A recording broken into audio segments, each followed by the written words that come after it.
बालाघाट जिले के लांजी क्षेत्र के निस्तार डिपो में लकड़ी न होने के कारण लोगों को जलाव कार्य के अलावा शवदाह आदि के लिए भी भटकना पड़ रहा है। अंतिम संस्कार के लिए मजबूरन महंगे दाम में लकड़ी खरीदने के लिए मजबूर हो गए हैं।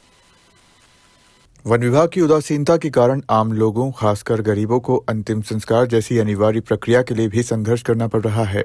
दाह संस्कार के लिए वन विभाग लांजी निस्तार डिपो लांजी के पास लकड़ी नहीं है, जिससे गरीबों को दाह संस्कार हेतु लकड़ी के लिए भटकना पड़ रहा है। वहीं जब कोई जरूरतमंद लकड़ी के लिए वन विभाग पहुंचता है तो उसे बैरंग वहां से खाली हाथ लौटना पड़ रहा है और विवश होकर चिरान और महंगे दामों में लकड़ी खरीदनी पड़ रही है। वहीं पूर्व पार्षद लीलाधर डोलस ने अंतिम संस्कार के लिए लकड़ी नहीं मिलने को शर्मनाक बताया।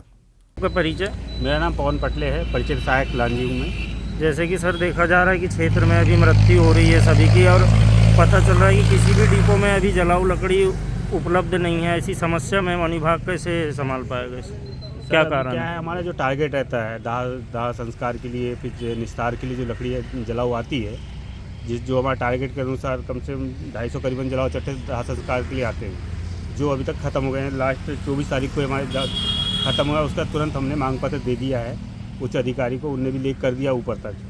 तो कोशिश हमारी है कि जितने जल्दी हो सके जलाऊ लकड़ी आ जाएगी। वन विभाग जो उत्पादन है तो इतना लेट क्यों कर रहा है कि लोगों को परेशानी हो? आखिरी में लकड़ी तो कटी पड़ी है जंगल में। नहीं, ऐसा नहीं है, क्योंकि देखिए जैसे वन विभाग जलाऊ उत्पादन वाले जो लकड़ी काटते हैं, जो हम देते हैं उनको जंगल काटने के लिए, तो अभी उसकी स्वीकृति बहुत लेट आई इस वक्त। अभी शुरू हुई है, कटाई चालू हुई है, बहुत जल्द अब लकड़ी जंगलों से भी आना चालू हो जाएगी। तो इतने दिन हो चुके, तो वन विभाग अब ऐसी क्या व्यवस्था बनाएगा कि इनको लकड़ी मिल सके? उसके लिए उच्च अधिकारी जवाब दे सकते हैं उसके बारे में। तो ठीक है भैया, आपका परिचय?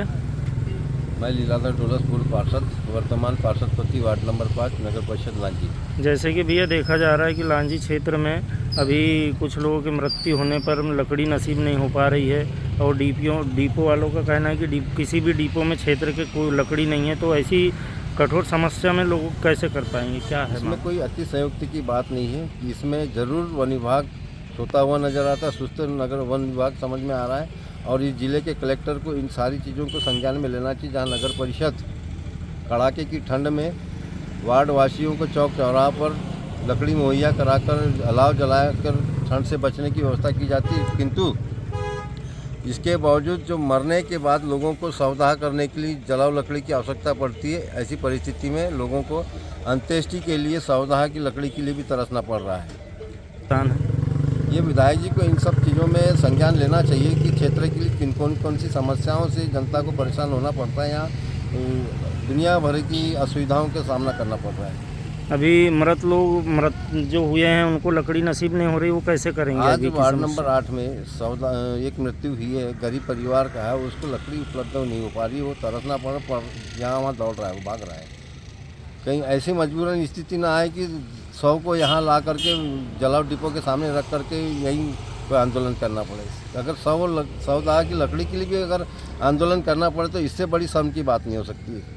जैसे इतनी परम स्थिति है, यहाँ लोगों को लकड़ी नसीब नहीं हो रही, तो ऐसी स्थिति में उनके द्वारा कैसे व्यवस्था बनाई जा रही होगी? अब कुछ ना कुछ वैकल्पिक व्यवस्था तो करना ही पड़ेगा। अब पूरा का पूरा शासन प्रशासन कहीं जिम्मेदार नहीं, तो अपने को तो करना पड़ेगा। वहीं वन विभाग बड़ी बात करते हैं कि जंगल कटाई चालू है, बहुत ज़ोर शोर से जंगल कटाई चल रही है, लेकिन यहाँ पर मैदान में एक लकड़ी नहीं।